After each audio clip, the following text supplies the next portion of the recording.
इस वीडियो में दी गई जानकारी सामग्री गणना की प्रामाणिकता या विश्वसनीयता की गारंटी नहीं है। सूचना के विभिन्न माध्यमों, ज्योतिष, पंचांग, प्रवचनों, धार्मिक मान्यताओं, धार्मिक ग्रंथों आदि से संकलित करके यह सूचना आप तक प्रेषित की गई है। हमारा उद्देश्य सिर्फ सूचना पहुंचाना है। पाठक या उपयोगकर्ता इसे सूचना समझकर ही ले।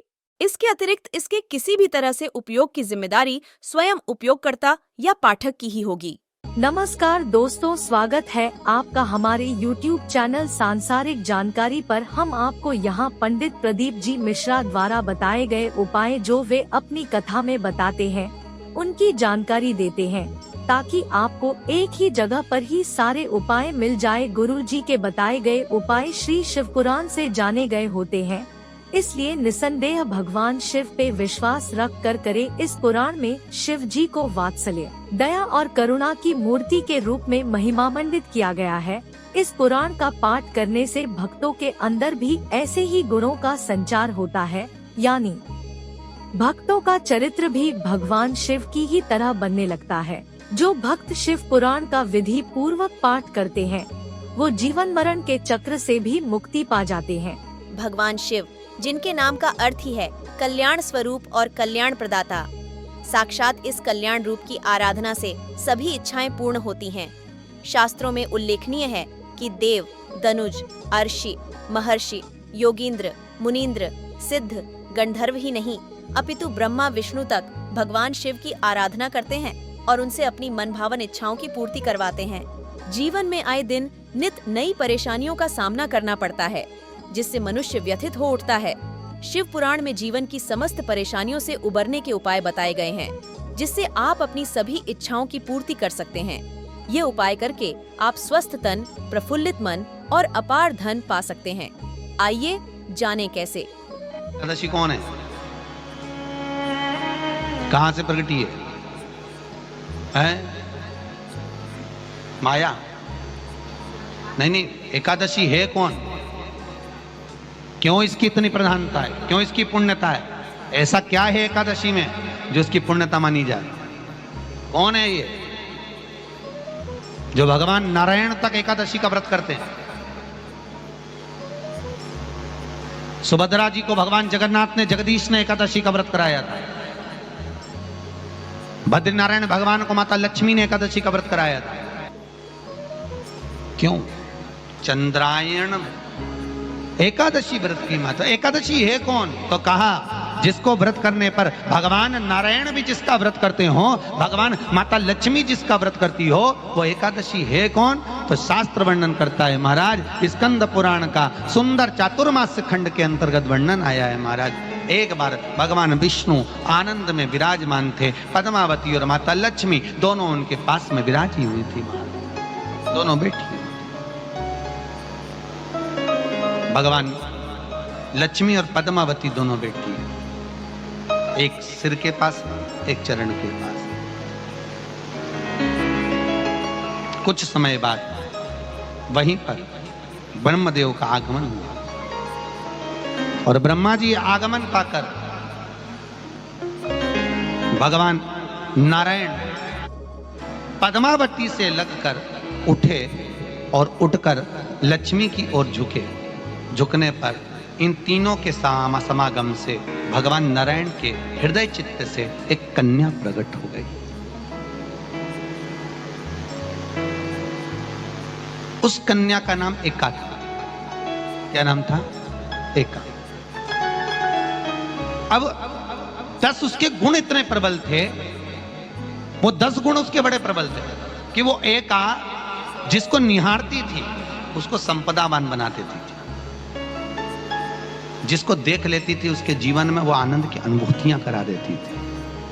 एका जिस मार्ग से जाती थी उस मार्ग के द्वार खोल देती थी। एका का पुण्य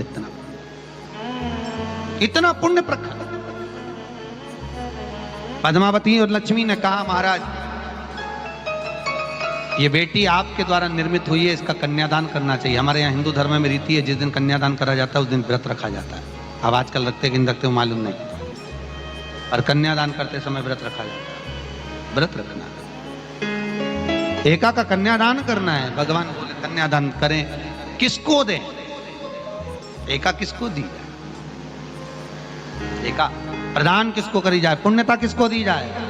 भगवान नारायण ने उसी समय लक्ष्मी और पद्मा से पूछा, तुम बताओ पद्मा लक्ष्मी दोनों एका से पूछी, एका बताओ इसका पुण्य हम आपका हस्त कमल आपको प्रदान किसको करें, हम किसको दें? एका कहती है पिताजी, भगवान से कहती है नाथ कृपा करिएगा मेरे को, अगर प्रदान करना चाहती हो, अगर मुझे देना चाहते हो तो एक काम करो, एक काम करो। यदि आप देना चाहते हो तो भगवान एक काम, माता ने कहा कि पिताजी अगर कुछ देना चाहते हो तो ऐसी कृपा करो, संसार के मनुष्य अगर मृत्यु लोक में आकर के अंदर 2 एकादशी का भी पुण्य भाग अगर ग्रहण करते हैं तो ये एका उनकी होती है और वैकुंठ का राह खोल देती है।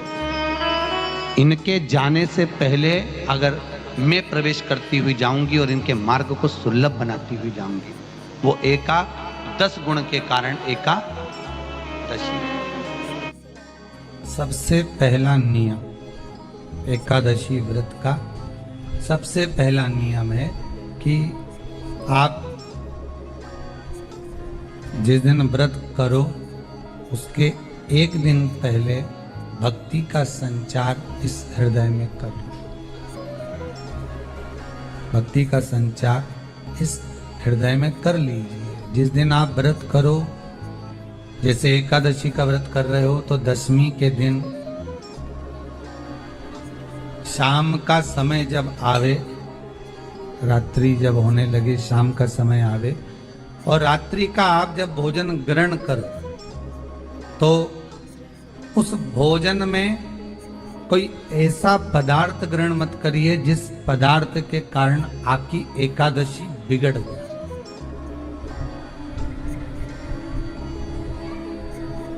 एकादशी का दूसरा नियम बहुत ध्यान से सुनिएगा। जिस दिन आपकी एकादशी का व्रत हो उस दिन प्रयास करिएगा कि अपने हाथ से किसी भी वृक्ष की कोई पत्ती टूटे ना।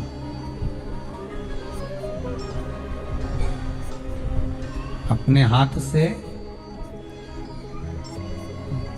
किसी भी वृक्ष की, पौधे की, किसी भी वृक्ष की पत्ती अपने हाथ से ना टूटे। बहुत ध्यान दीजिएगा महाराज। एकादशी का ये दूसरा नियम है कि अपने हाथ से किसी पौधे की, किसी वृक्ष की, किसी डाली की कोई पत्ती टूटे ना, कोई पत्ती ना टूटे, इसका प्रयास करिए।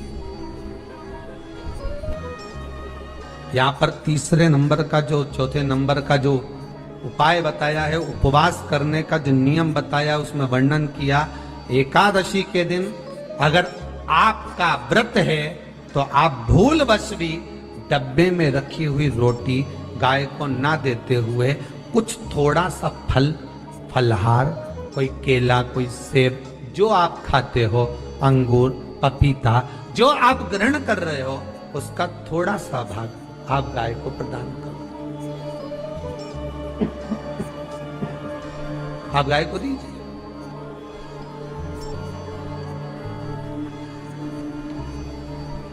रोटी ही दी है, डब्बे में से निकाल के ले गई, गाय आई है, रोटी देना, देव मना नहीं।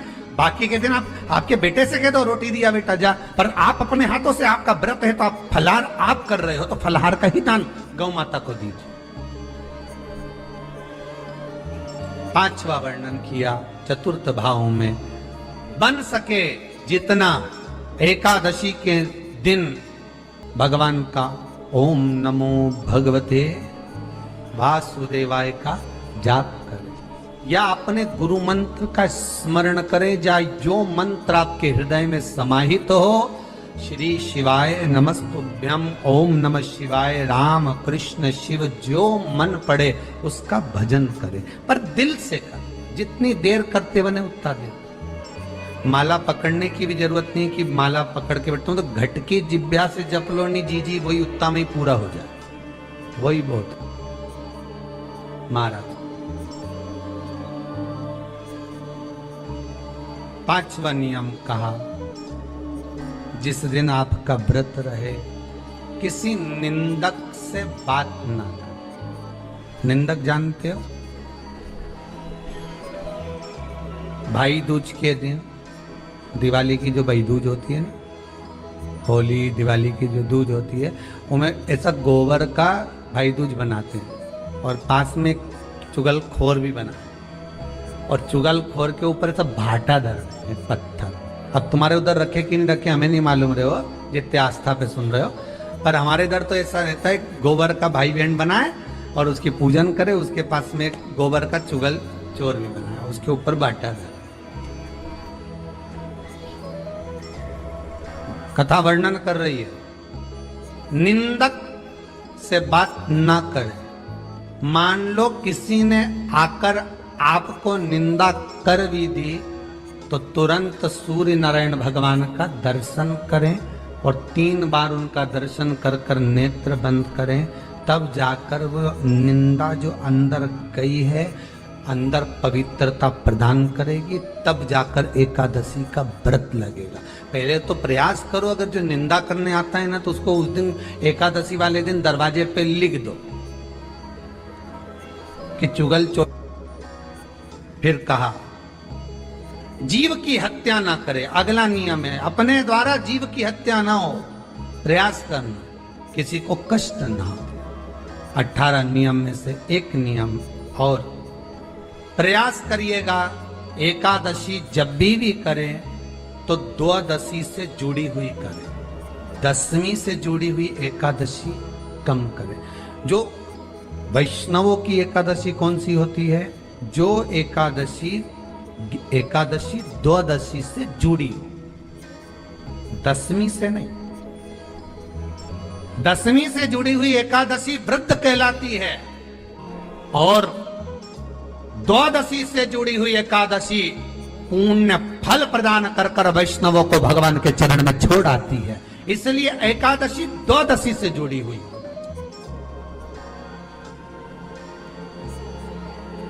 वैष्णव एकादशी। फिर अगला वर्णन किया गया, महाराज शास्त्र कहता है, अगला वर्णन जो किया गया उसमें बताया,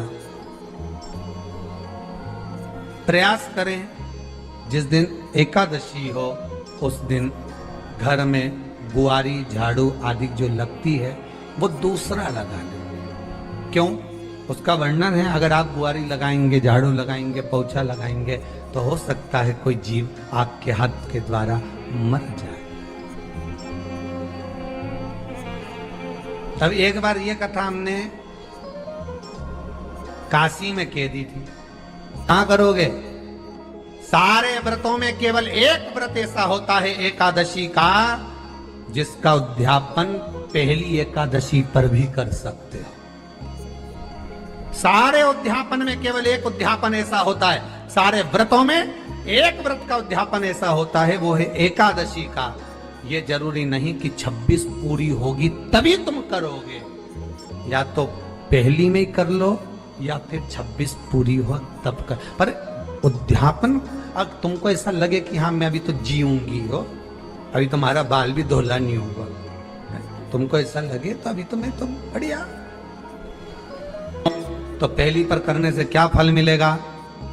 तो एकादशी की नियमावली कहती है, अगर मान लो आपने पहली एकादशी पर भी उद्यापन कर लिया, इसके बाद में जितनी एकादशी करोगे वो सारी तुम्हारे खाते में जुड़ती जाएगी। मतलब बैंक में खाता खोल लो, ठीक है?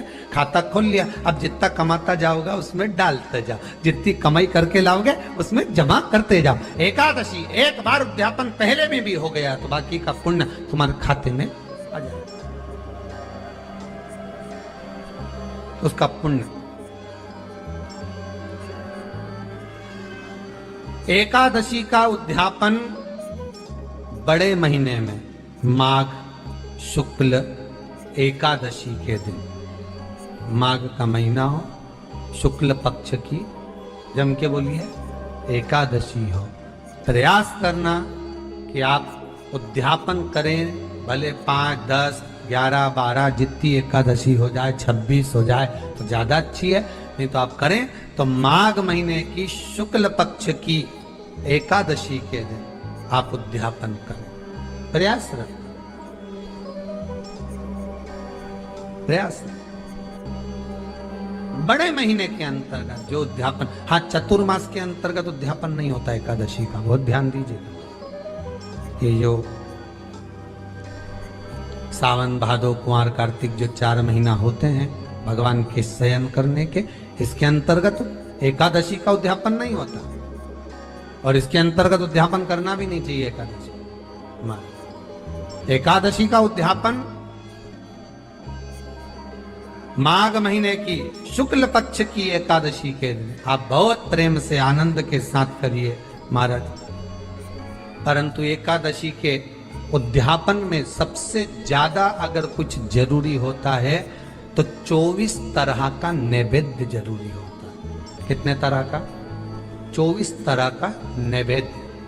अब आप कहोगे गुरुजी उद्यापन हम कर रहे हैं एकादशी का, तो उसमें तो फलहार का हमें नैवेद्य बनाना चाहिए। तो फिर ये पुराण के अंतर्गत स्कंद पुराण में ये चीज लिखी है कि एकादशी का जब उद्यापन करते हैं तो 24 तरह का नैवेद्य बनाकर सिद्ध करते हैं। 24 तरह का नैवेद्य जान रख लेना, हलवा बना लो, खीर बना लो, पूड़ी बना लो, सब्जी बना लो, पकौड़ा बना लो, भजिया बना लो, ऐसे 24 तरह का नैवेद्य अलग अलग चाहिए। पर लोग क्या करते हैं, खोपरा पाक बनवा लेते हैं 1-2 किलो और 24 जगह रख देते हैं। स्वीकृत नहीं है। 24 तरह का नैवेद्य रखा जाता है। महाराज एकादशी के दिन भगवान का पूजन का पूरी तैयारी कर कर मंडल आदि बनवाकर विद्वान ब्राह्मण को बुलाकर, कर्मकांडी ब्राह्मण को बुलाकर जो भगवत सेवा में एकादशी का उद्यापन कराए, उन ब्राह्मण के चरणों को नमन कर कर, प्रणाम कर कर एकादशी का पूजन करवाइए और उस मंडल की पूजन कराकर हवन द्वादशी को कराइए। एकादशी को हवन नहीं, एकादशी के उद्यापन का जो हवन होता है वो द्वादशी। तो दोस्तों यहाँ पे हमारी वीडियो समाप्त हुई। उम्मीद करती हूँ हमारी ये जानकारी आपको जरूर पसंद आई होगी। हमारी वीडियो को लाइक जरूर करें और हमारे चैनल को सब्सक्राइब और शेयर करना ना भूले। जय श्री राम,